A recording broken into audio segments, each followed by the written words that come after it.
guys, welcome back to my channel at Mayora. Welcome back. This is 2021, so happy new year. This is the very first video I make this year, and this is why I have decided to make it a little bit more meaningful, and instead of just talking about quite cold topic concerning literature or grammar or anything else, I decided to find a text, a poem actually, that had a specific meaning and a very interesting perspective towards the new year and towards the future and towards our perspective of the future and towards what we actually hope for.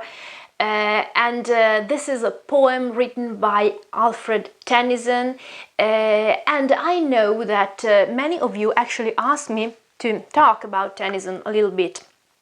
So I'm just giving a short explanation of his life and works. If you're interested, here we go. If you're not, you can just skip this part, okay, of explanation and go directly to the poem and the meaning of the poem that I will explain together with you. The poem will be Ring Out Wild Bells, taken from the collection of poems In Memoriam by Tennyson, and it will be about well, New Year. Yes, that's about New Year, but actually it's about a new idea of humanity, more generally talking. Now, talking about Tennyson very quickly, but trying to give you the most important information. So first of all, Tennyson, well, he was born in 1809 and he died in 1892. He received a very traditional education. Family background was a very traditional one. The father was actually a Church of England clergyman. He studied at home and then he studied also at Trinity College and then Cambridge. And in the 1840s, he was already very well known as a poet. In fact, in 1850, he became a poet laureate. In succession to Wordsworth, so he was absolutely appreciated, and his works were very well known and appreciated, both for the form and the content. Now we see what I'm talking about. He got the admiration of a lot of readers, and amongst them also Queen Victoria. Now, his works, Tennyson very early works are not so important, but we can say that his first very well-known and very popular collection of poems was published in 1842, and then he wrote his most important works, and that collection includes also very common works, very popular works, like for example The Lady of Shalott, which is based on the Arthurian legend, and Ulysses, and the La Mort d'Arthur, so again connected to the legend of King Arthur. All these works are quite connected to traditional works, to legends. The Ulysses, for example, was obviously connected to the Odyssey, but it was also inspired by Dante's work, La Divina Commedia, and especially the canto number 26 of Inferno, Hell.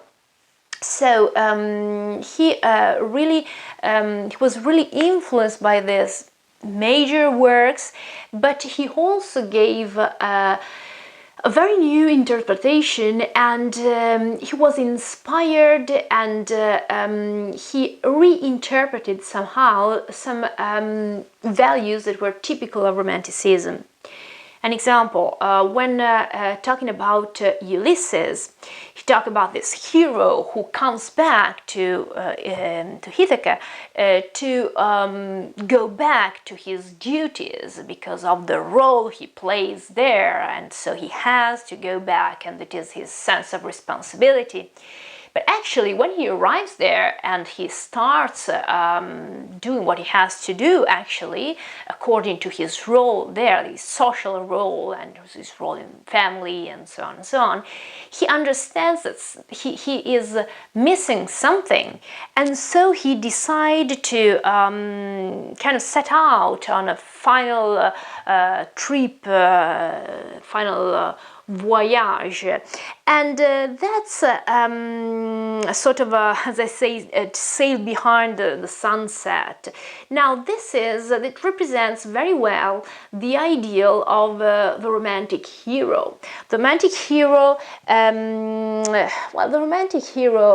is actually always looking for someone else. He's always trying to get farther. He's always fighting to get something higher. In German we say streben nach etwas höherem, which literally means it's not easy to translate, but it's like striving to get something higher, which is actually the whole meaning of we can say of what the romantic hero tries to achieve in his life. In fact, I read a few words here by Tennyson, which are actually which represent what I'm saying very well. He says that Ulysses, he longs to return to a heroic life where man is ready to strive, to seek, to find, and not to yield. Okay, so there is a movement. Okay, it is something he is going.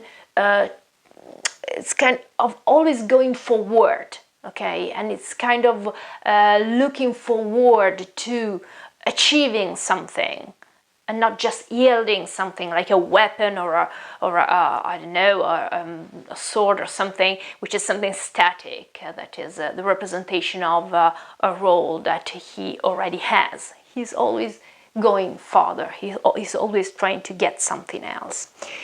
Now, the poem we're reading today is actually taken from a collection which is called In Memoriam, and we're going to talk about that in a moment. But before that, I'd like to remember why not just the content, but also the form of his poems was especially interesting, because somehow we can say that the musical and pictorial qualities of his poems are quite outstanding. He sort of he has a delicate ear for the musical value of vowels and consonant sounds, and there is this attention to the images they create, and so these poems are like songs somehow, and the value of this new and very accurate form is absolutely pleasant and absolutely gentle and gracious. Again, I want to emphasize how important his role in society was, and not just because he was or his works were acknowledged by the Queen or something, but it was also important. His works were also important because they were kind of a rock for people. What do I mean here? Basically, people were living a period of great change, okay? Industrial revolution, and society was changing, hierarchical order, and aristocracy was going down, and the middle class was actually growing up, and the new kind of life in cities was completely different, and there was also the values were changing a lot. So everything was actually changing, and it was quite disorienting. Okay, people were disoriented. He kind of gave them values which were traditional values, but interpreted in a new way, and he made them universal and immortal. And for this reason, he became sort of a point of reference for them. And it is today as well. I mean, these values are still immortal.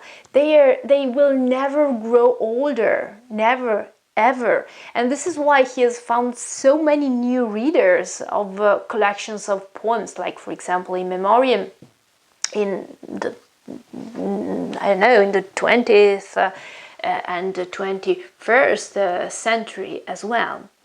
Now we're going to read this poem and we'll see how incredibly modern it is.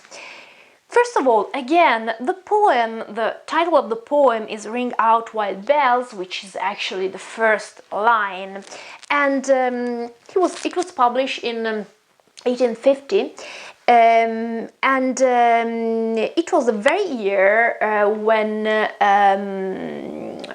Tennyson became a poet laureate, so it was a very important year for him. As I said before, it was part of the collection of poems in memoriam.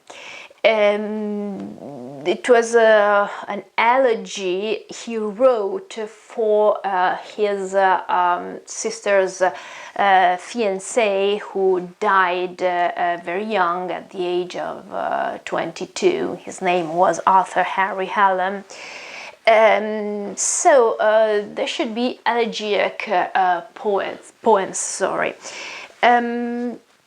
The story that surrounds the poem tells us that probably the bells he's talking about are the bells of the Abbey Church, and that probably he was listening to these bells while he was at High Beach as the year died, okay, and the new year was actually coming. That was a very common tradition in Anglo-Saxon countries. Bells were the sound of bells, we can say so, at New Year, or better, between the New Year's Eve and New Year, the sound was muffled at first, representing the old year that was dying, that was being suffocated and actually died breathless, and then this sound used to become clearer and happier in order to make people rejoice because of the new year coming strong and alive. So this is the legend anyway. Let's read it together, the poem, and let's try to understand the meaning, which is quite easy actually. Ring out wild bells to the white sky, the flying cloud, the frosty light. The year is dying in the night, ring out wild bells and let him die. So in this poem you will find almost every line the repetition of the verb ring out and ring in. So ring out here is used to say let go, basically, let go, or eliminate something. It isn't usually used, this exception, not always. Normally it means to resonate somehow. In this case, it is meant as it means chase away something, okay, and it is used in opposition to the verb ring in, which is actually let something in, basically. So the use of the verb is slightly different than usual. Anyway, ring out white bells to the white sky, the flying cloud, the frosty light. So basically, he is talking to the bells, and he tells the bells to resonate in this case, and to chase away the flying cloud and the frosty light. So two things, ice, okay, the frosty light, so this is a dim light and it is very cold, so this is a synonym of death, and clouds are normally a symbol of an impounding threat, okay, so they are both negative, we can say negative signs, and this is why he asks the bells to chase them away. The ear is dying in the night, okay, this is quite obvious. Ring out white bells and let him die. So he wants the bells to chase this ear away and let him die, as I said before, with muffled bells, okay, to suffocate and to basically to kill the old ear. Ring out the old, ring in the new.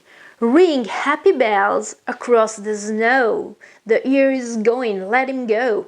Ring out the false, ring in the true.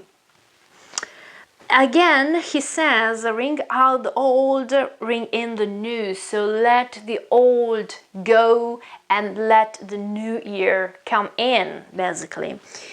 Ring happy bells, as I said before, okay, at a certain point bells cease to be muffled and the sound is clear, and for this reason it sounds happy to welcome the birth of, or better, to celebrate the birth of the new year. Ring happy bells across the snow. This is obviously the same weather as before, so it is cold, but the other images, the cloud, frosty light, were negative. Snow is a positive image. It's always cold, obviously, but snow is soft, is pure, is white, okay? All the symbols are positive symbols, while the other ones were symbols of death. Snow is always a symbol of protection and purity. Not always, actually, not always, because in modernism, we've seen Joyce, for example, snow may be a symbol of paralysis, but in this case, I'm talking about these images which are more connected to nature and to romanticism. Snow is a more soft and graceful image, while the idea of paralysis can be more connected to the frosty landscape that he was describing before.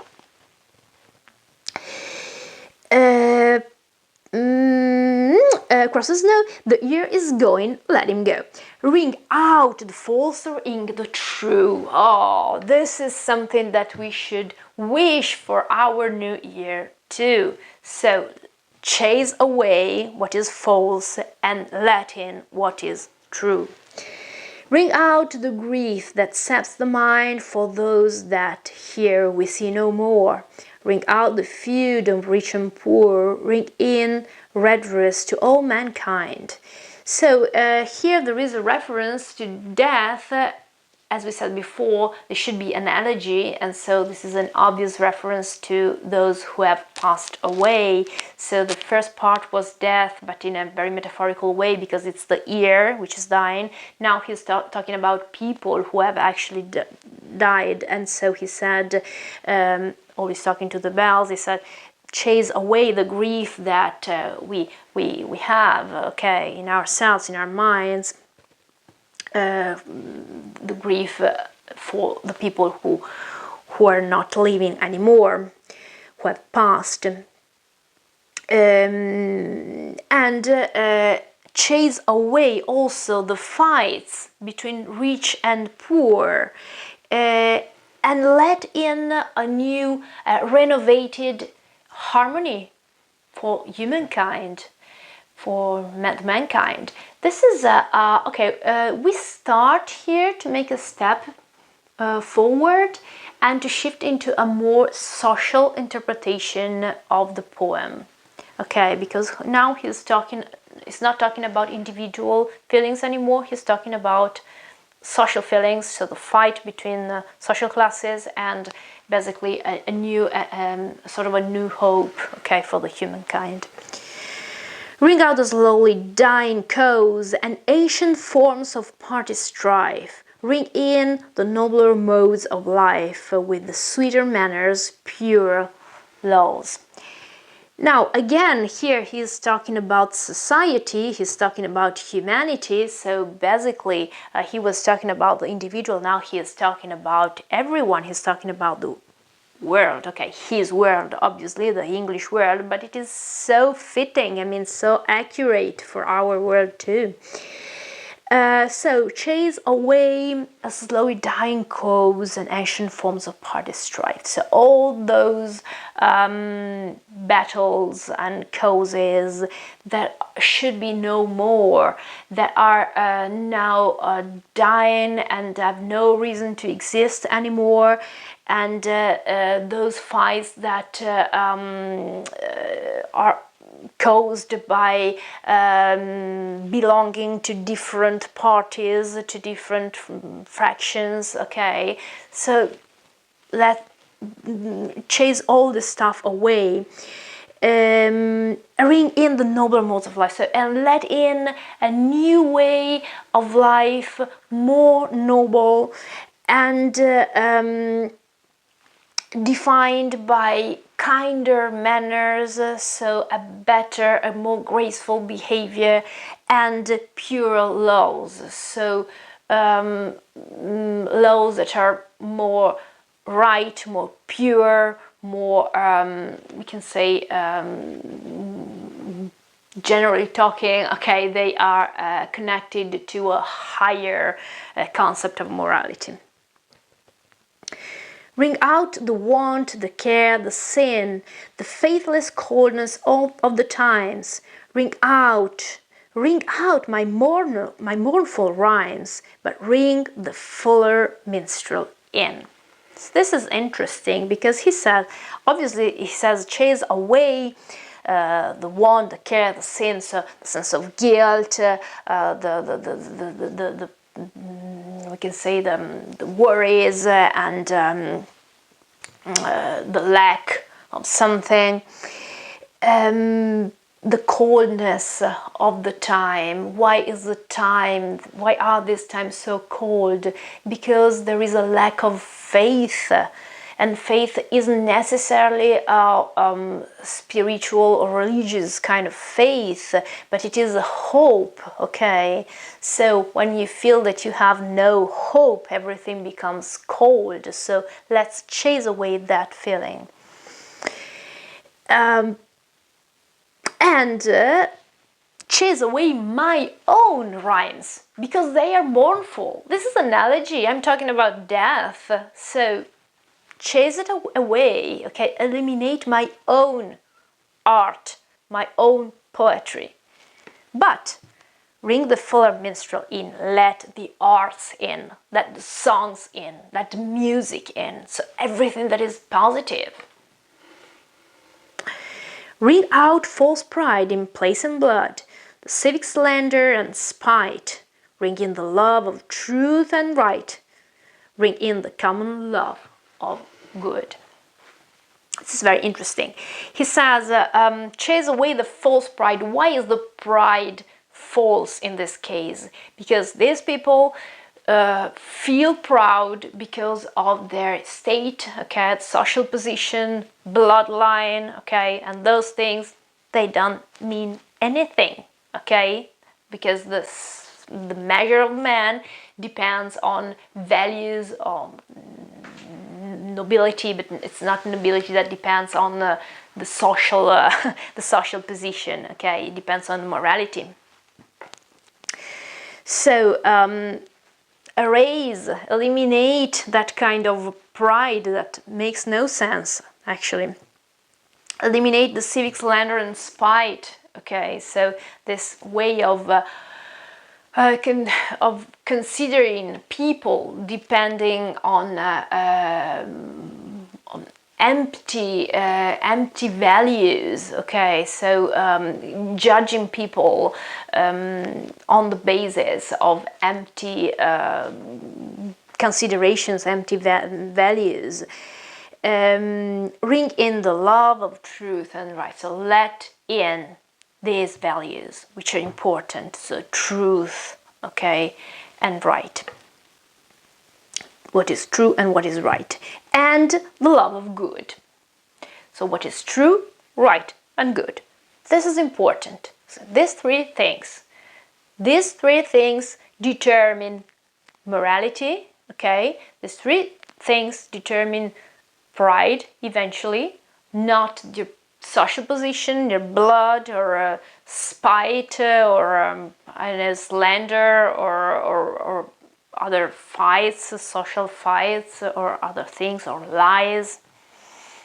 This is very, very, very modern.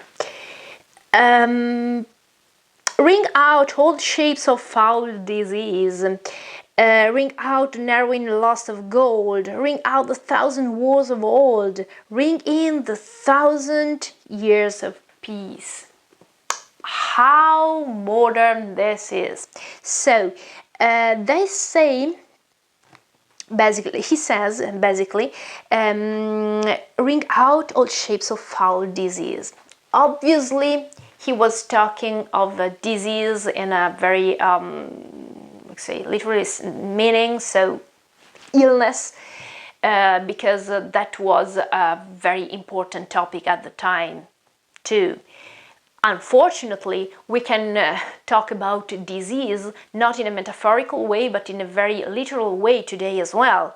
Foul disease, because obviously we know that this is one of the worst nightmares we are living in these years. So when he says chase away the disease, well, we can shout along, yes, please.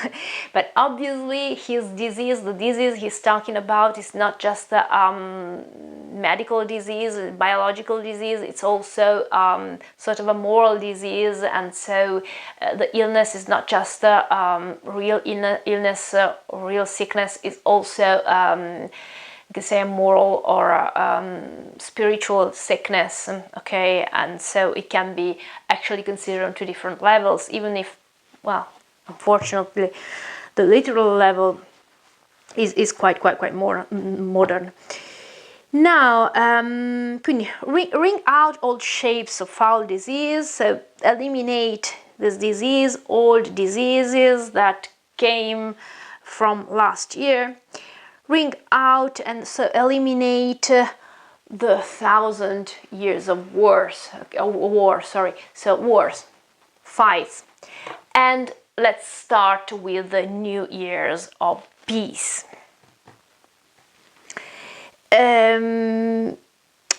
Oh yes, sorry, I skipped a very important line, which is ring out the narrowing lust of gold. Another thing he wants to chase away is basically the greed, okay, the greed, the lust of gold, which narrows your mind because you're only focused on earning.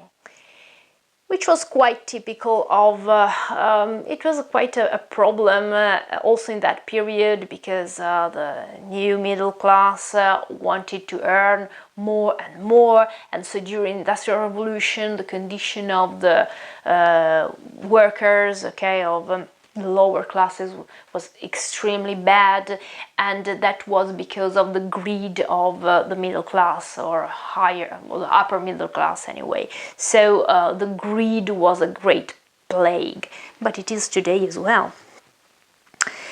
And then, as I said before, chase away the war, let in the peace. Ring in the valiant man and free, the larger heart, the kindlier hand. Ring out the darkness of the land, ring in the Christ that is to be. This is very interesting because he says basically let in, what you have to let in is a new kind of man, and his value is determined by his own nobility of his heart. This is why he is valiant, okay? So his action determines who he is and not his social condition. The kind hand, okay? So the new values are having a large heart, being noble, really noble inside, being true, being good, being honest, okay, speaking the truth, and being kind, which is quite an interesting suggestion. Ring out the darkness of the land, so chase darkness away. Ring in the Christ that is to be, so let Christ in. The Christ that is to be. Christ is obviously Jesus Christ, and there is obviously a religious and a Christian reference here, but we can say that there is a larger meaning here, because Christ is also a symbol of purity, of rebirth, of redemption, of forgiveness, everything that is good, everything that is true. The power of values, and these values can be humble values too. So obviously Christ is a Christian symbol, which is quite obvious, but it is more than that, okay? It's a whole system of values somehow. So this is it. This is the poem I wanted to read, sorry. And I do believe that it's not just a very modern, and it is, you can see how modern he is, Tennyson and his works, but I think it's a good way to start the new year. I think it is because, as I often say, studying literature, loving literature, but not literature, just literature, also philosophy, books in general, it is important for us, not just, of course it is great just in order to enjoy, okay, great works from the past, but it is more than that. Sometimes when we are a little lost, or sometimes when we feel that we are living something that was never experienced before, we can actually go back and find that people wrote and felt and found words, okay, that are inspirational for us today as well. And in this case, culture in general, arts, literature, philosophy, whatever, they are a source of hope and kind of shelter, maybe. So, best wishes. I hope we can spend a great year together, and we will. So let's try and share Tennyson's hope and his optimistic view, okay, for the future. Thank you so very much for following me, and we will meet again very soon with English literature, American literature, German literature, English language, German language, Italian language for foreigners. You know, I've got so many playlists where I can hear, and we will study and talk a lot this year as well. Thank you so very much for following me, and have a very happy, healthy, kind, sweet and gentle new year. Bye.